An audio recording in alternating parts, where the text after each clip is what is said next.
Blood glucose आपके शरीर में आपका ब्लड ग्लूकोज लेवल की मॉनिटरिंग या मॉनिटरिंग सिस्टम के द्वारा हम आपके शरीर में ब्लड ग्लूकोज लेवल का स्तर जांचेंगे।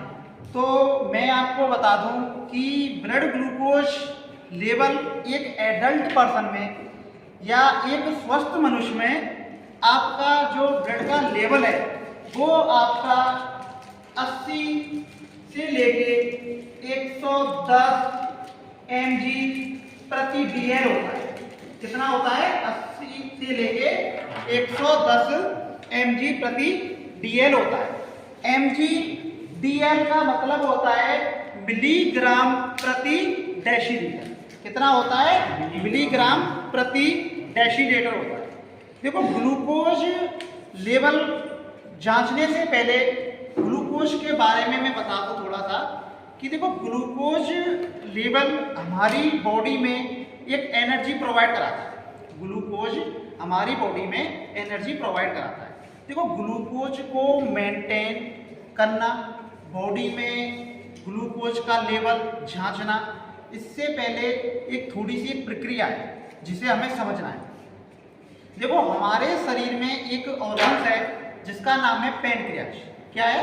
पैनक्रियाज एक ऑर्गन्स है। यह ऑर्गन्स में हमारी 4 प्रकार की सेल्स पाई जाती हैं। पैनक्रियाज में 4 प्रकार की सेल्स पाई जाती हैं।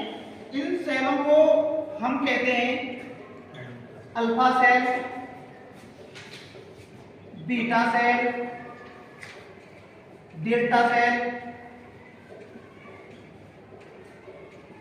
और एक होती है पीपी सेल, या इसी को बोलते हैं हम पॉलीपेप्टाइड सेल। पीपी सेल को बोलते हैं पॉलीपेप्टाइड सेल।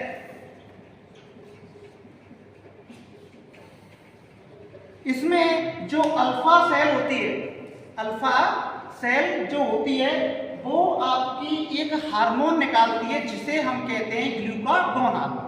इस अल्फा सेल को क्या कहते हैं हम? Glucagon hormone.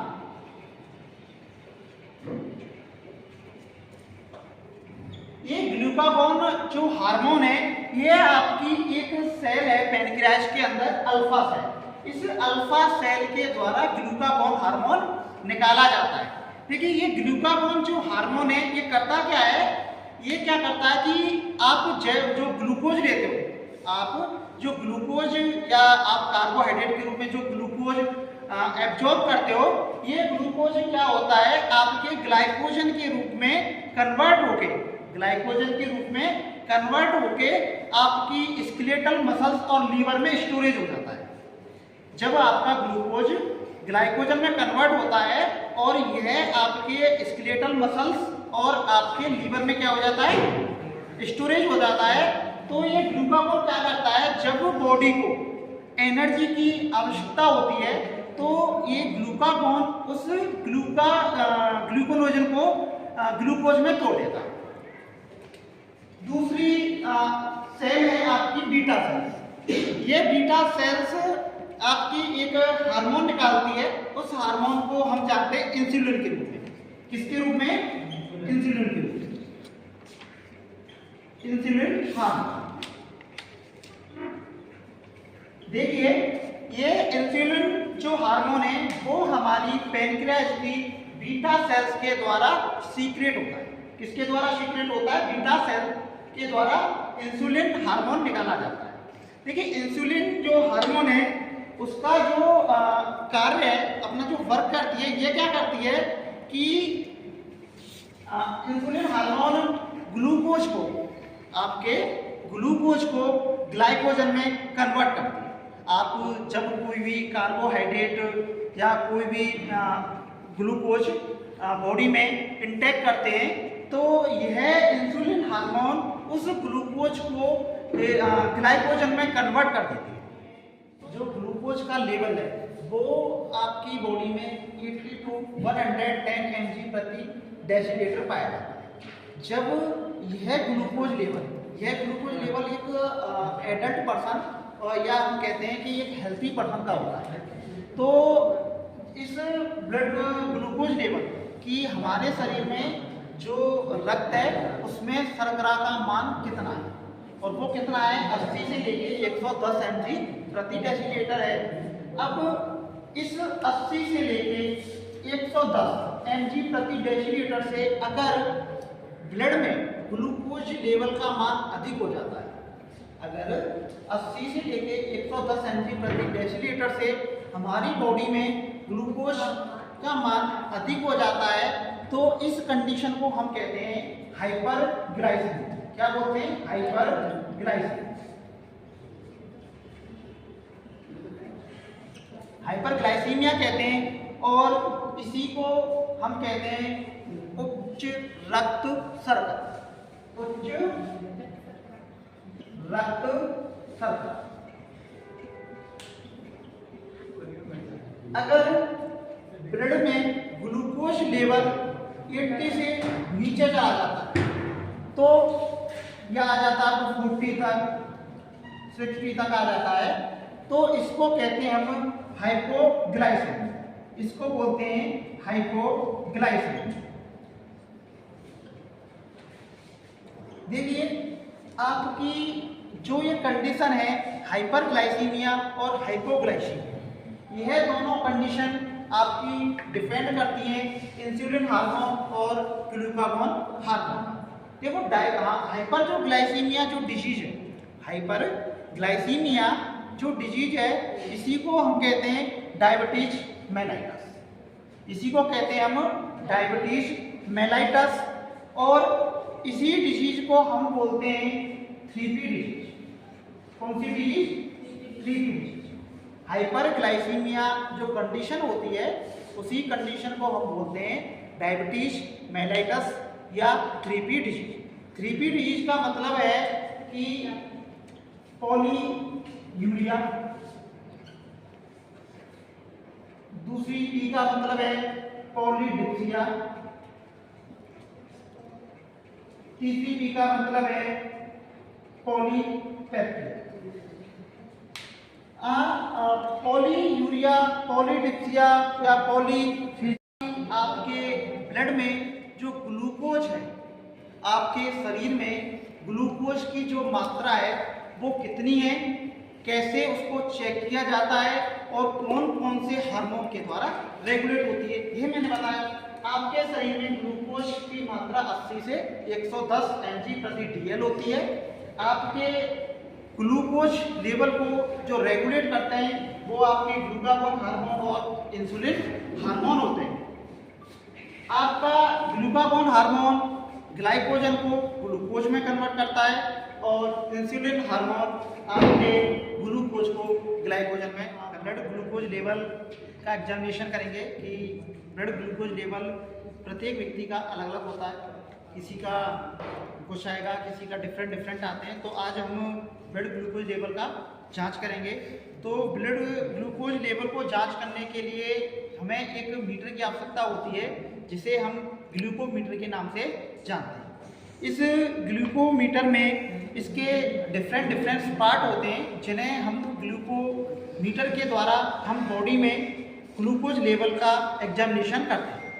तो पहले हम पार्ट्स के बारे में देख लेते हैं कि कौन कौन से पार्ट्स ग्लूकोमीटर में आते हैं। देखिए, ये जो वाला पार्ट्स होता है इसको हम मीटर कहते हैं। इसको हम क्या कहते हैं? मीटर। ये ग्लूकोमीटर होता है। क्या होता है? ग्लूकोमीटर। दूसरा जो पार्ट्स इसका होता है, ये एक पेन जैसे आकार का जो है, ये इसको बोलते हैं हम लैंसेट डिवाइस। इसको क्या कहते हैं हम? Lancet device.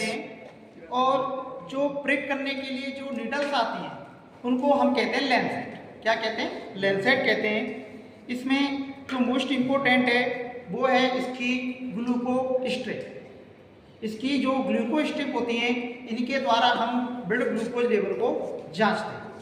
ये स्ट्रिप होती हैं जो ग्लूको स्ट्रिप होती है, ये एक साइड से प्लेन है और एक साइड से इन पर अंक निर्धारित हैं या इन पर साइन लिखा हुआ है, जिसे हम यूज करते हैं। देखिए, यूज करने के लिए सबसे पहले हमें पर्सन एडल्ट की आवश्यकता होती है, जिसका हमें ब्लड ग्लूकोज लेवल जांचना है, या हमें जिसका ब्लड ग्लूकोज लेवल लेना है उसके लिए सबसे पहले आपको एक कॉटन लेनी है, ठीक है। इस कॉटन को आपको एथेनॉल में या आपको एंटीसेप्टिक करना है।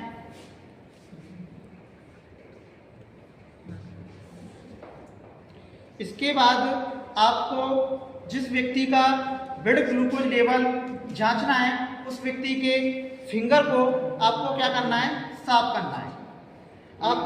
आप इसमें एक रिंग फिंगर भी चूज कर सकते हो। तो आप इसमें जिस पर्सन का आपको ब्लड ग्लूकोज लेवल लेना है उसमें उसकी फिंगर को क्या करना है, क्लीन करना है, ठीक है। हमने इसकी फिंगर को क्लीन किया। अब ऐसा नहीं है कि फिंगर को क्लीन करने के तुरंत बाद उसमें हम प्रिक कर दें, उसको या तो सूखने दें या फिर उसको दूसरी कॉटन से उसको साफ कर दें। इसके बाद लैंसेट से, ये लैंसेट के ऊपर कैप होता है, इस कैप को यहाँ से निकाल दो। इसको निकालने के बाद ये प्रिक करने के लिए ये लैंसेट डिवाइस ऊपर से ऐसे खुल जाती है और इसमें इस लैंसेट को अटैच कर दिया जाता है। देखिए, फिर इसको अब इस लैंसेट में ये लैंसेट डिवाइस इसको पीछे की तरफ फ्लैंगर होती है जैसे, उसको खींचना होता है और इसको अंक लिखे होते हैं इस पर, या 1 2 3 4 करके इस पर अंक लिखे होते हैं। उस हिसाब से हमको जो प्रिक करनी होती है उस हिसाब से उस नीडल को सेट करना होता है। उसके बाद हमें फिंगर पे प्रिक करना है। अब यहां से ये ब्लड निकला,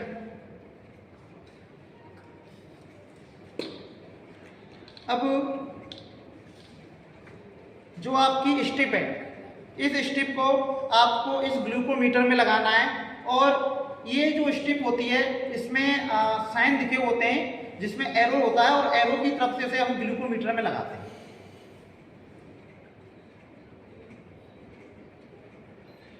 जब आप इसको लगाओगे वैसे ही ग्लूकोमीटर स्टार्ट हो जाएगा और आप ब्लड को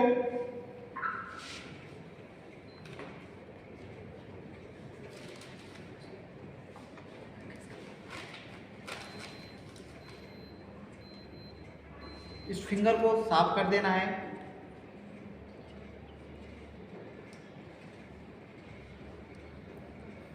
हमने देखा कि इसका जो ब्लड ग्लूकोज लेवल है वो 180 आया। कितना आया? 180 तक इसका ब्लड ग्लूकोज लेवल आया। देखिए, ये ब्लड ग्लूकोज लेवल आपका 2 प्रकार से आता है। ब्लड ग्लूकोज लेवल आपका 2 प्रकार से आता है। देखिए, ये ब्लड ग्लूकोज लेवल एक तो आता है अपना फास्टिंग और एक होता है रैंडम। कितना आता है? एक आता है फास्टिंग और एक होता है रैंडम। देखो, फास्टिंग में होता क्या है कि जब व्यक्ति खाली पेट, जिसे हम कहते हैं खाली पेट, जब खाली पेट हम ग्लूकोज लेवल की जांच करते हैं तो आपका जो ग्लूकोज लेवल है वो आपका 60 से लेके 80 तक आ जाता है। 60 से लेके 80 के बीच में आपका खाली पेट, जिसको हम फास्टिंग बोलते हैं, वो आता है। अगर हम रैंडम की बात करें तो रैंडम में जब व्यक्ति खाना खा लेता है तो खाना खाने के 2 घंटे बाद, प्रत्येक 2 घंटे बाद हम ब्लड ग्लूकोज लेवल की जांच करते हैं। और रैंडम जांच तब की जाती है जब व्यक्ति का ग्लूकोज लेवल ज़्यादा होता है। तो आपको आज की वीडियो में मैंने सिर्फ यही बताया कि ब्लड ग्लूकोज लेवल कैसे जांच की जाती है घर पे और लैब में, या हम प्रैक्टिकल लैब्स में जब ब्लड ग्लूकोज लेवल की जांच करते हैं तो वो कैसे करते हैं। इसके साथ साथ में मैंने आपको थोड़ी सी थ्योरी भी बताई थी। इस थ्योरी और इसी प्रैक्टिकल के साथ आज का लेक्चर समाप्त होता है। Thank you.